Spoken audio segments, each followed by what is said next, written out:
요한계시록 6장부터 8장까지는 7개의 인을 떼는 장면들이 나오는데 오늘은 우리가 8절 네 번째 인을 떼는 장면까지 읽었습니다. 이 네 인은 우리가 살고 있는 이 현실에 해당되는 재난에 관련된 내용이고, 나머지 5번째, 6번째는 뒷부분에 조금 더 추가적으로 설명되는 내용으로 6번째 인은 이제 세상의 마지막 때 종말을 이야기하는 내용으로 되어 있습니다. 그래서 이 첫 번째 인과 네 번째 인의 이 네 개는 지금 현실에서 우리가 겪는 내용들을 말한다고 볼 수 있겠습니다. 요한계시록 전체에는 인을 떼는 장면이 있고, 또 대접을 붙는 그런 장면이 있고, 나팔을 부는 장면이 있죠. 이 세 개가 다 비슷합니다. 7번에 떼고 쏟아붓고 나팔을 부는 장면이 있는데, 그 규모와 어떤 확장성 면에서 점진적이고 대규모의 재앙이 발생하는 것을 담고 있는데, 구조는 거의 비슷합니다. 그래서 이 7개의 인을 떼는 장면을 하고 나머지 뒷부분은 좀 요약적으로 말씀을 드리려고 합니다. 우리가 마태복음을 24장을 읽었는데, 여러분 마태복음 24장은 예수님께서 제자들에게 세상의 마지막 때에 어떤 일이 일어나겠습니까? 라는 질문을 받고 제자들에게 이 세상의 마지막 때에 이런 일이 있을 것이다 라고 대답하는 장면이죠. 그 장면에서 특징적인 것은 예수님께서 세상에 이런 난리와 난리의 소문, 기근과 환난과 전쟁 이런 일들을 말씀하실 때, 그러나 그게 비로소 시작이다 이렇게 말씀을 하십니다. 그러면서 이것이 그러나 놀라지 마라. 그게 비로소 시작이고, 그렇게 하면서 재난이 시작될 것인데, 결론은 그러나 끝까지 견디는 자는 구원을 받을 것이다로 이렇게 결론을 내죠. 마태복음 24장의 여러분 내용을 자세히 읽어보시면 요한계시록 6장에 있는 내용과 거의 이렇게 동일하다는 것을 아실 수 있을 겁니다. 첫 번째 인을 뗄 때는 흰 말을 타고 활을 가진 자가 나와서 이기고 이기는 이런 내용들. 그리고 둘째 인을 뗄 때는 붉은 말이 나와서 서로 죽이고 화평이 없어지게 하는 것들. 셋째 인을 뗄 때는 검은 말이 나오는데 기근이 일어나서 굶어서 고통받게 하는 것들. 그리고 네 번째 인을 뗄 때는 청황색 말이 나오는데, 이 말은 앞부분에 있었던 재앙들이 총체적으로 결국 사망과 음부의 공포스러운 재난이 일어나는 것들을 묘사하게 되죠.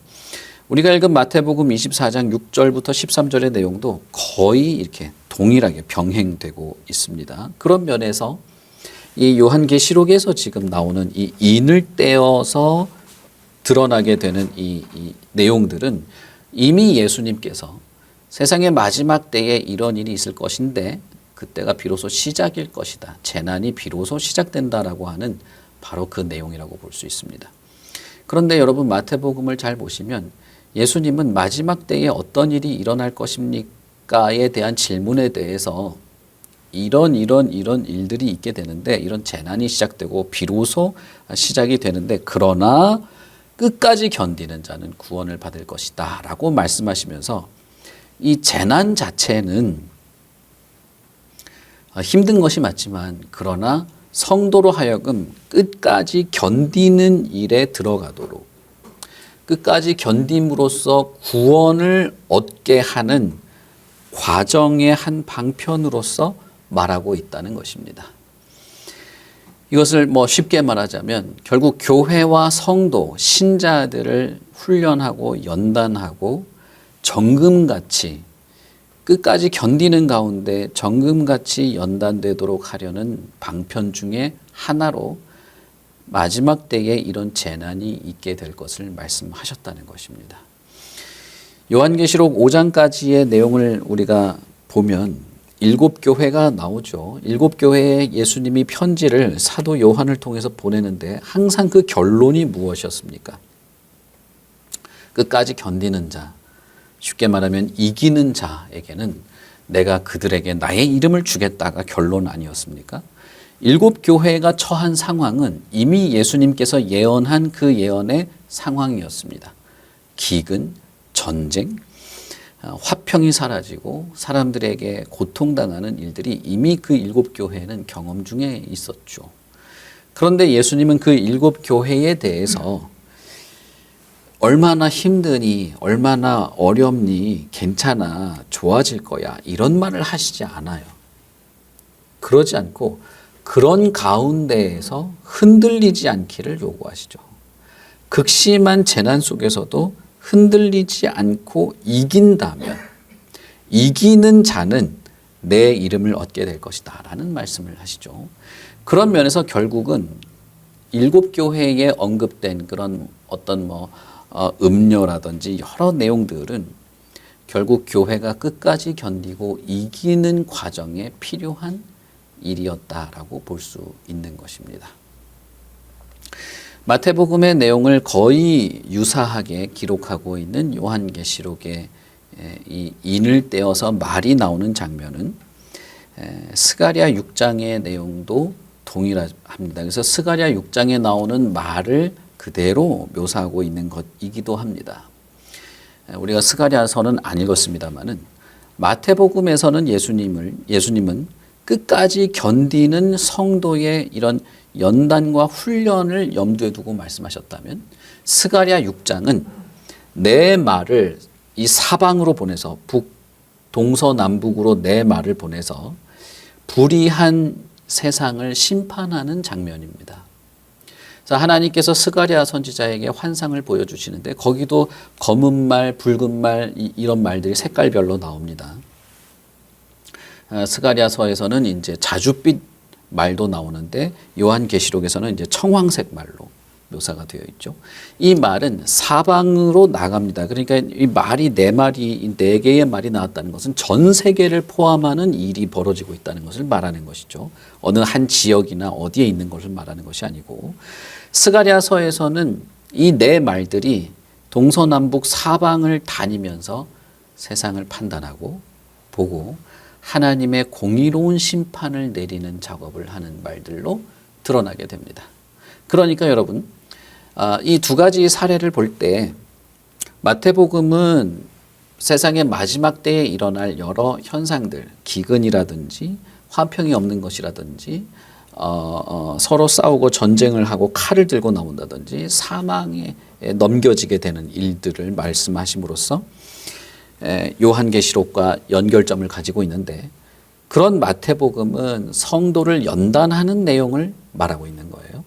그런데 스가랴서에서는 구약 스가랴서에서는 동일하게 색깔별로 네 마리 말이 나와서 이 말탄자들이 이렇게 사방을 다니면서 하나님의 공의로운 심판, 불의한 세상, 하나님의 백성을 이렇게 괴롭혔던 세상이죠.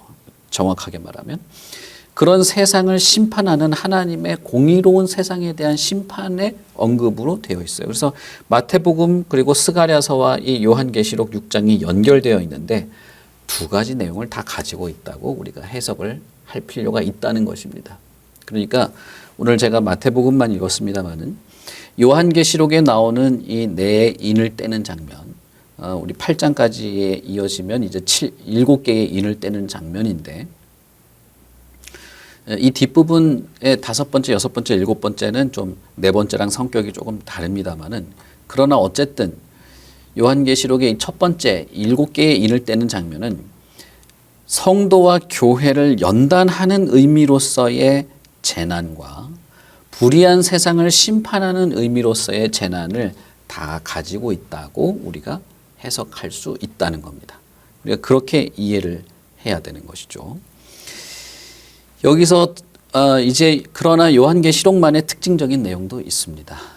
그것을 제가 오늘 조금 더 강조를 해드리려고 하는 것인데요.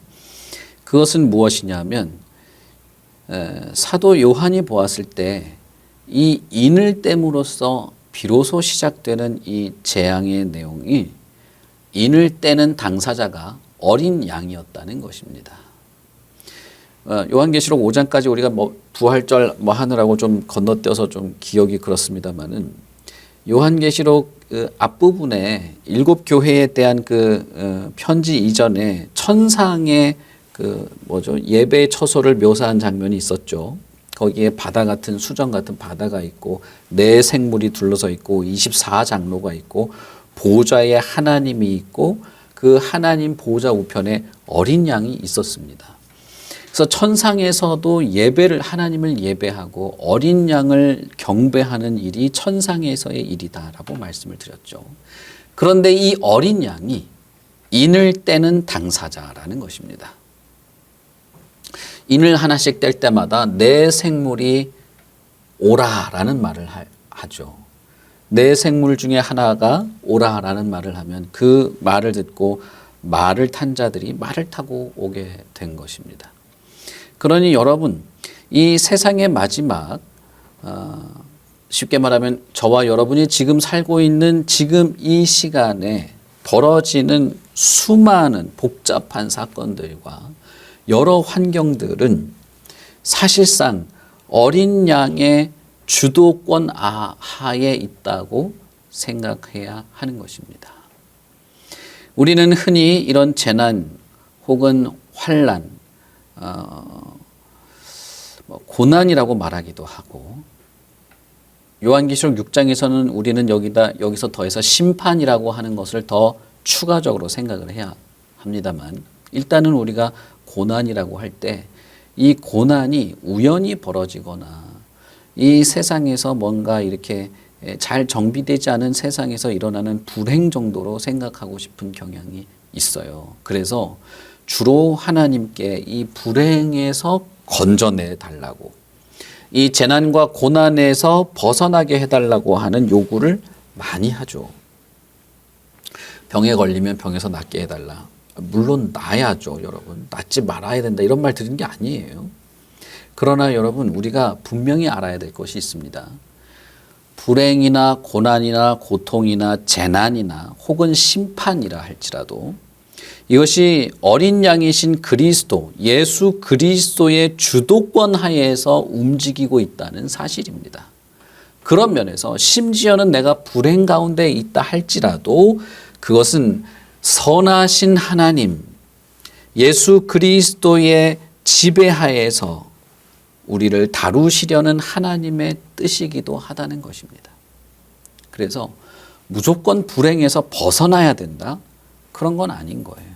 물론 우리는 고난과 재난, 고통 속에서 벗어나기를 바랍니다. 또 그렇게 해야 되겠죠. 육체의 건강을 유지해야 될 것입니다. 삶의 불편함에서 벗어나기를 애써야 할 것입니다. 그러나 그럼에도 불구하고 이 모든 것을 그리스도께서 주도하고 있다는 사실을 우리는 아셔야 됩니다.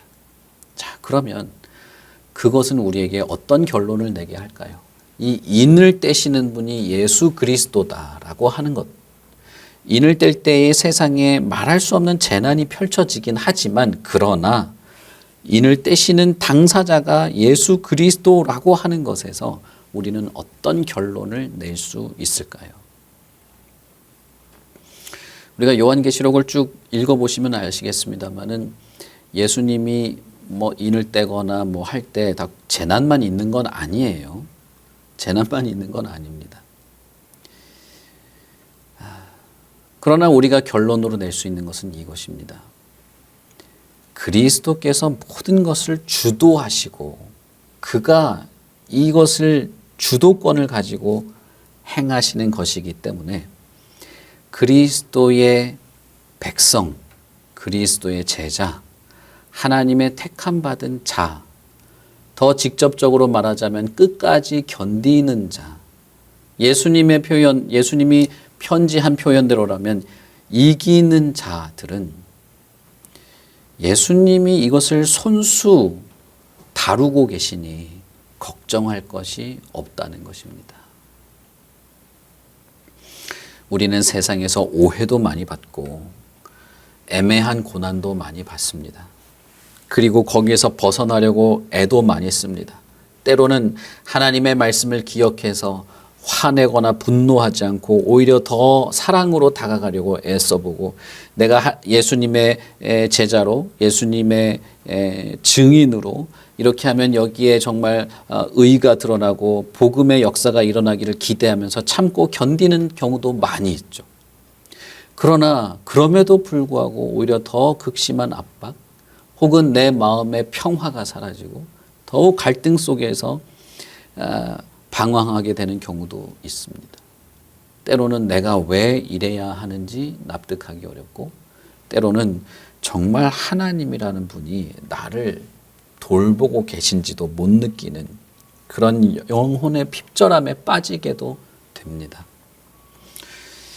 제가 고난주간에 말씀드렸던 것처럼 우리가 정말 극심한 고통과 고난에 정신적인 고통에 빠질 때도 있죠. 그러나 실제로 예수 그리스도께서 당한 고난은 우리의 고난보다 훨씬 초월한 것입니다. 물론 그것이 우리에게 깊은 위로가 되지 않을지 몰라도 그런 그리스도께서 우리의 그 고난을 돌보시지 않을 리가 없죠. 특히 인을 떼시는 당사자가 예수 그리스도이시라면 내가 지금 어떤 기분, 어떤 감정, 어떤 괴로움 속에서 막다른 골목에서 마치 불이 다 타고 남은 마지막 심지까지 태워지는 것 같은 어려움 속에 있을지라도 사실은 그리스도께서 우리를 돌보시고 그리스도께서 우리를 주도하시고 이 재난 자체도 심판 자체도 주도하시는 분이라는 사실은 변함이 없는 것입니다. 저와 여러분이 어떤 감정적 굴곡과 어떤 기복을 겪던 이 인을 떼시는 분이 예수 그리스도라는 사실은 변함이 없는 것입니다. 그러니 여러분, 사실은 이런 말씀을 저도 드리기 어려울 때가 있어요. 왜냐하면 실제로 고통을 겪고 있기 때문이죠. 그러나 그럼에도 불구하고 여러분, 우리가 살아가는 이 세상에서의 많은 부조리함과 재난과 환난과 심판은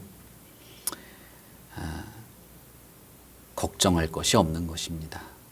거기에 매몰될 필요도 없는 것이고 그것을 두려워하거나 어쩔 줄 몰라 하면서 방황할 필요가 없는 것입니다. 이것은 예수님께서 이미 예고하셨고 사람들이 너희를 사망에 넘겨줄 정도로 환난이 있을 것이라고 이미 얘기하셨죠. 그러나 그럼에도 불구하고 주님은 끝까지 견디라고 말하는 겁니다. 끝까지 견디시오. 마지막까지 이겨내시오.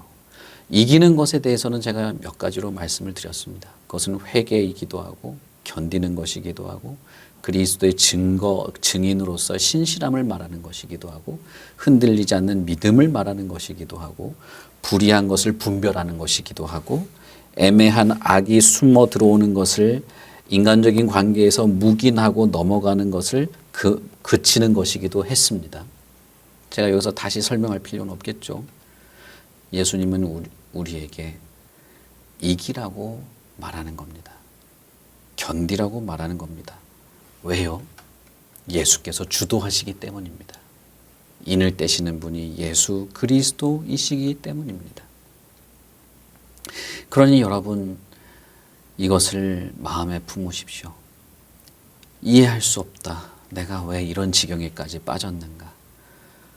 기도가 응답받기는 하는 건가? 하나님이 정말 살아있기라도 하는 것인가? 우리는 그런 정도의 어려움에 빠질 때도 있습니다.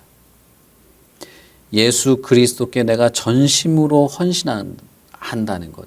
예수님의 말씀에 지금까지 내가 살아왔던 상식과 내가 가지고 있는 어떤 기본적인 것들을 다 내려놓고 예수님의 말씀을 내가 진짜 전폭적으로 따르는 것에 대해서 두려워하거나 주저하는 것이 우리에게 있을 수도 있습니다.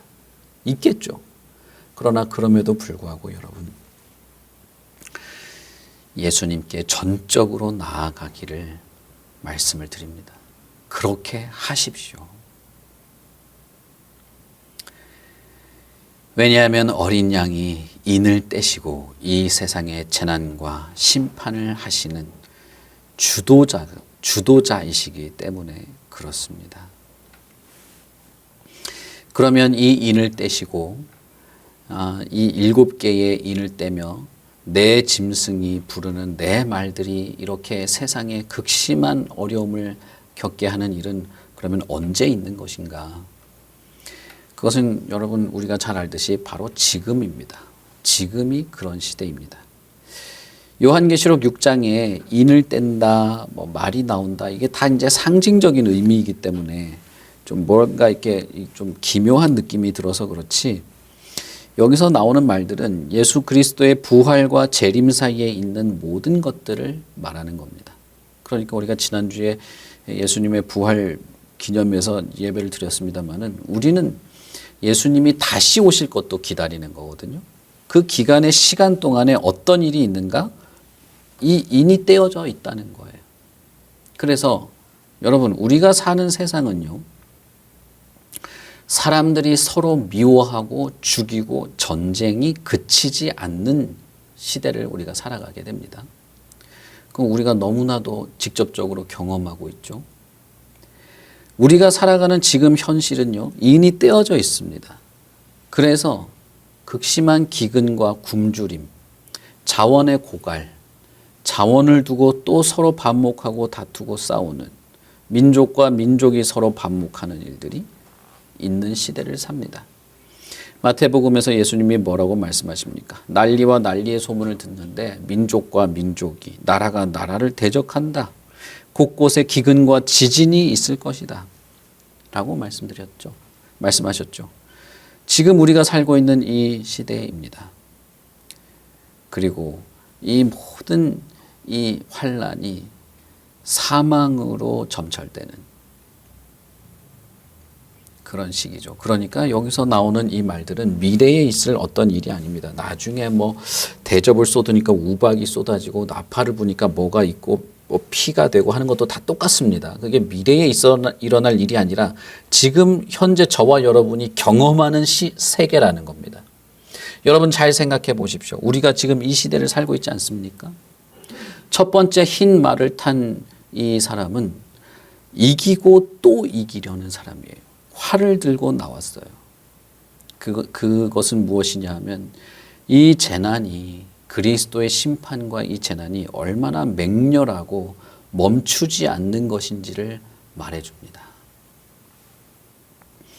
이 일은 멈추지 않고 더욱 맹렬하고 광범위하게 벌어질 일들입니다. 지금 저와 여러분이 경험하고 있는 시대이죠. 그렇다면 여러분 우리에게는 두 가지를 생각해야 되는 겁니다. 하나는 지금 내가 살고 있는 이 시대는 나에게 연단의 시기라는 겁니다. 나를 연단하고 끝까지 견디고 이기도록 하는 그리스도의 역사가 지금 나에게 지금 있다는 겁니다. 그리고 또 하나는 그리스도의 심판이죠. 스가랴서에서 예언되었던 것처럼 그 심판이 지금 보여지고 있다는 거예요. 이것은 동일한 재난입니다. 전쟁과 기근과 사망이 우리 눈에 동일하게 보이는 재난이지만 두 가지 의미를 다 가지고 있는 겁니다. 하나는 성도와 교회를 연단하는 것이고 또 하나는 그리스도의 심판이 이렇게 맹렬한데 그것이 마지막 날에는 어마어마한 전 세계, 아니 온 우주를 심판하게 될 심판이 있는데 그것에 대한 전조로서 마치 예고편으로서 심판이 있을 것을 잊어먹지 않도록 보여지고 있는 것이 현재의 전쟁과 기근과 사망과 칼과 다툼과 반목과 화평이 사라진 것이 그것이라는 겁니다. 그런 면에서 여러분 우리는 이 세계를 보면서 그리스도의 심판이 얼마나 맹렬하며 마지막에는 얼마나 참혹할 것인가를 생각해야 합니다. 우리가 다음 주에 7번째 인을 이야기하면서 이야기를 하겠습니다마는 6번째 인을 뗄 때는 사방팔방으로 지상에 무슨 일이 벌어지는 내용을 말하지 않아요. 6번째 인을 뗄 때는 여섯 번째 인이 불러오는 재앙은 온 우주를 이제 마지막으로 만드는, 온 우주를 파괴하는 재난이 시작됩니다. 그러니까 다른 인 재앙과는 다르게 여섯 번째 인은 미래에 있을 마지막 종말의 예언이 되는 것이죠. 그런데 그 예언의 종말 여섯 번째 인은 앞에 있는 이 네 가지 인에 의해서 예고편으로 보여진 것이다, 이 말입니다. 우리는 이 세상이 이렇게 부조리하고 환난과 재난이 있고 순식간에 사망이 찾아오고 예고하지 못한 불행 속에서 그리스도의 최후의 심판이 있을 거라는 것을 기억하여야 하는 것입니다. 이 내용은 사실상 당시 편지를 받았던 일곱 교회의 삶 속에서 이미 일어나기 시작했던 것이었습니다.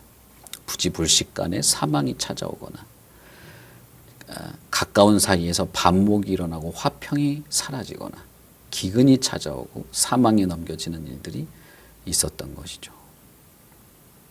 이렇게 펼쳐지는 이 재앙들은 이미 그 당시에서부터 있었고 수천 년의 시간 동안에 저와 여러분이 사는 삶 속에 연속되고 있습니다. 그것은 우리에게 이 세상의 이 환난과 재난과 고통, 그것은 차별이 없죠. 지금은 이것이 결국은 마지막에 온 우주까지도 끝장나게 하는 심판의 예고편에 불과하다. 그리고 심판이 있을 것을 잊지 않도록 하는 장치라는 것입니다. 그러면 여러분, 이 세계를 바라보는 이것이 그리스도의 주도권 하에서 그리스도가 주도적으로 이 세계를 지금 이렇게 운용하고 있고 재난과 환난 속에서 연단할 뿐 아니라 심판의 전조를 통해서 심판이 있음을 잊지 않도록 하는 이것을 통해서 우리는 어떤 결론을 얻을 수 있겠습니까?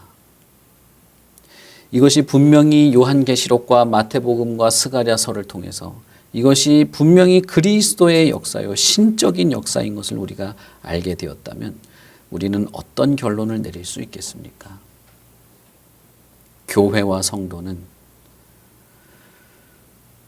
서론에서 말씀드렸던 것처럼 예수님의 기대처럼 끝까지 견디는 것, 다시 말하면 이 연단의 도구에 제대로 연단받아야 하고 심판이 있음을 잊지 않고 참되고 거룩한 그리스도의 증인으로서 흔들림 없이 살아야 하는 것입니다. 마태복음에서 예수님은 몇 번의 비유를 말씀하시죠. 먼데 여행을 나간 주인이 있었다. 그런데 그 주인이 종들에게 5달란트, 2달란트, 1달란트를 맡기고 떠났다. 그 비유의 주안점은 무엇입니까?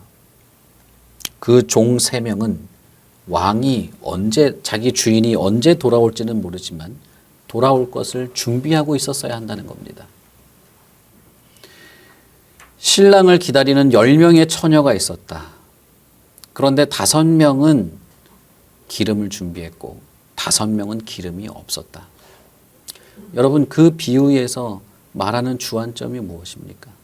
잠을 자면 안 된답니까? 사실은 10명의 처녀가 다 잤어요. 10명이 다 잤습니다. 그런데 신랑이 왔을 때 5명만 등불에 불을 켤 수 있었던 겁니다. 신랑이 올 것을 준비해야 된다는 거예요. 그러면서 여러분 그 마태복음에 그 4가지 비유를 말하는데 그 4가지 연속된 비유를 다 예수님이 뭐라고 말하느냐면 천국은 이와 같다 이렇게 시작하죠. 천국은 이와 같다. 여러분, 심판이 있습니다. 그리고 지금 보여지는 이 전쟁과 말할 수 없는 기근과 폭력과 화평이 사라지는 인간이 존재하는 한 재림이 있을 때까지는 이것은 계속 반복되고 더 확장되고 더 광범위해질 건데 이것은 사실 그리스도의 심판입니다. 이 세상을 심판하시는 내용이에요. 구약에서 여러분 에스겔도 그렇고 스가랴도 그렇고 하나님의 심판이 거의 이 네 가지를 반복해요. 칼과 전쟁과 기근, 때에 따라서는 지진, 사망. 하나님이 하시는 심판의 내용이에요. 그렇다는 것은 여러분 우리는 이 심판을 준비해야 한다는 겁니다. 주님께서 인을 떼어서 마지막에 6번째 인을 떼고 7번째 인을 뗄 때는 결정적인 심판이 있게 될 것인데 우리는 지금 그러니까 5개째 뗀 것까지 지금 세상에 살고 있겠죠. 쉽게 얘기하면. 그러면 우리는 6번째 인이 떼어질 그때를 준비하여 있어야 하는 것입니다. 3명의 종에게 주인이 왔을 때 얼마나 남겼는지를 물어보지 않았습니다. 얼마나 남겼는지를 물어보지 않고 주인은 종에게 게을렀는가 그러지 않았는가를 물어봅니다.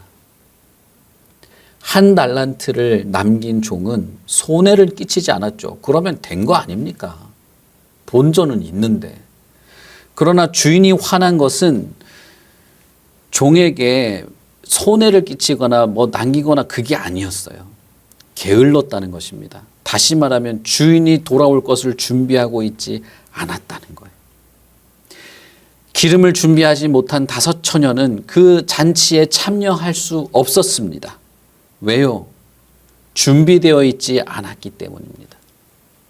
잔치에 초대를 받은 초대장을 받은 사람들 중에 예복을 준비하지 않았던 사람은 그 잔치 자리에 초대장이 있었으나 들어올 수 없었습니다.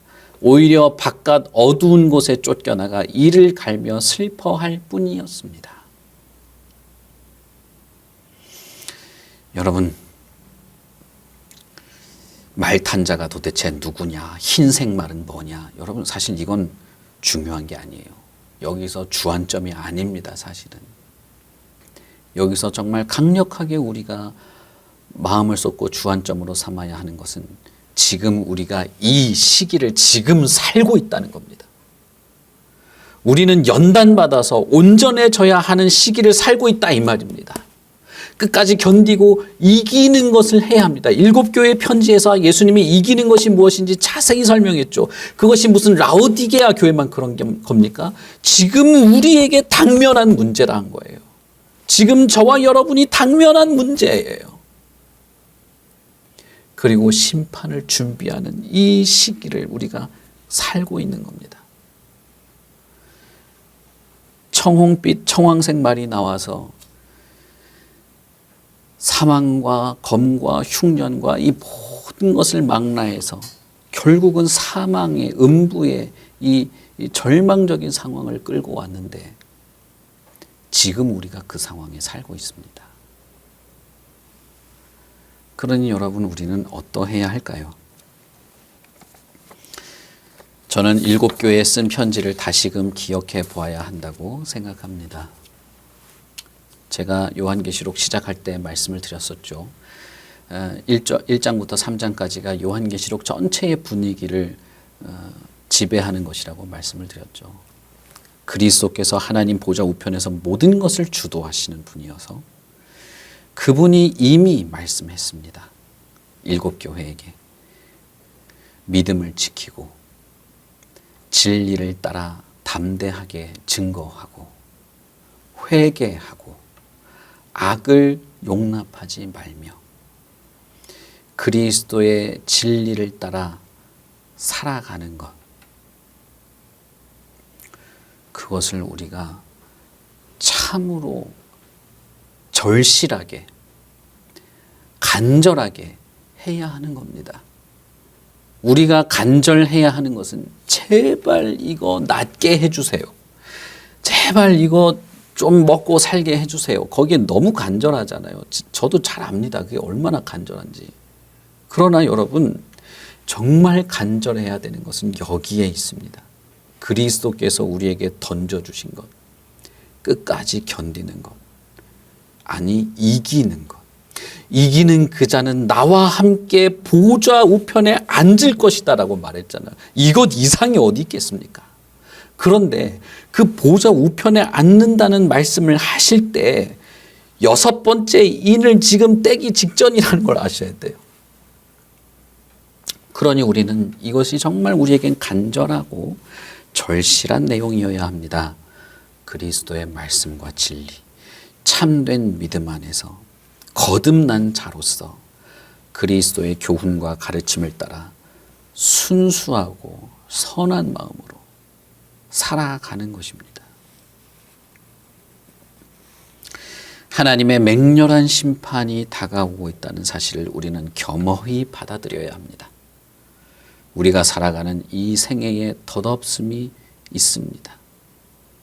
이 세계에 벌어지는 칼과 기근과 전염병은 하나님께서 우리에게 심판이 지금 다가오고 있다는 사실, 마지막 심판이 다가오고 있다는 사실을 보여주는 것입니다. 그리고 그것을 통해서 저와 여러분을 또한 연단하시기도 합니다. 7 교회가 당면한 문제는, 저와 여러분이 당면한 문제는 말세를 살아가는 동안에 그리스도를 확신하고 그분의 심판을 기억하고 예수 그리스도의 권면과 가르침에 귀를 기울이는 것입니다. 초집중해야 되는 거예요, 여러분. 목사님은 목사니까 그렇게 말하죠. 얼마나 바쁜데요. 난 이것도 해야 되고 저것도 해야 되고, 그리고 교회도 좀 다녀야 되고. 가끔씩 저는 이런 생각이 들 때가 있어요. 여러분, 이 생명, 그리스도 생명, 천국, 구원, 심판, 이런 내용들이 그저 그럴듯한 액세서리 정도로 취급되는 듯한 느낌을 받을 때가 있습니다. 주님의 말씀을 이번 주에 내가 새겨듣고 이번 주에 내가 또 주의 말씀을 따라 전심해야 한다는 사실보다는 그냥 구색 맞추기 정도, 어쩔 수 없지 않냐, 내가 이렇게 살아가야 되는데, 어떤 사람은 나는 성격이 이래서 안 돼, 이런 사람들도 봤습니다. 여러분, 이건 액세서리가 아닙니다.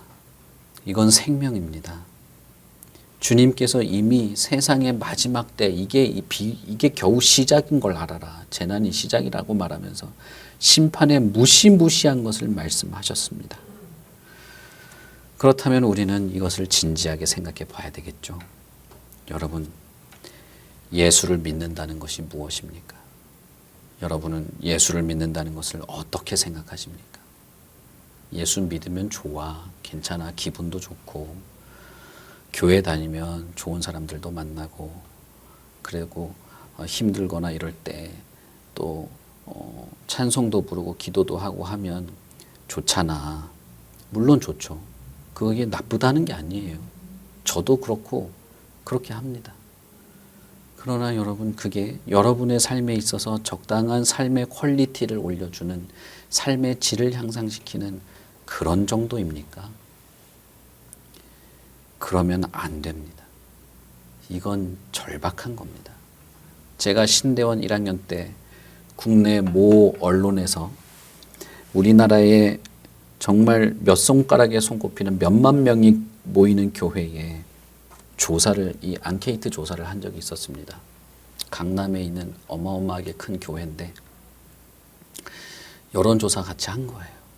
당신은 왜 기독교 신앙을 가지고 있습니까?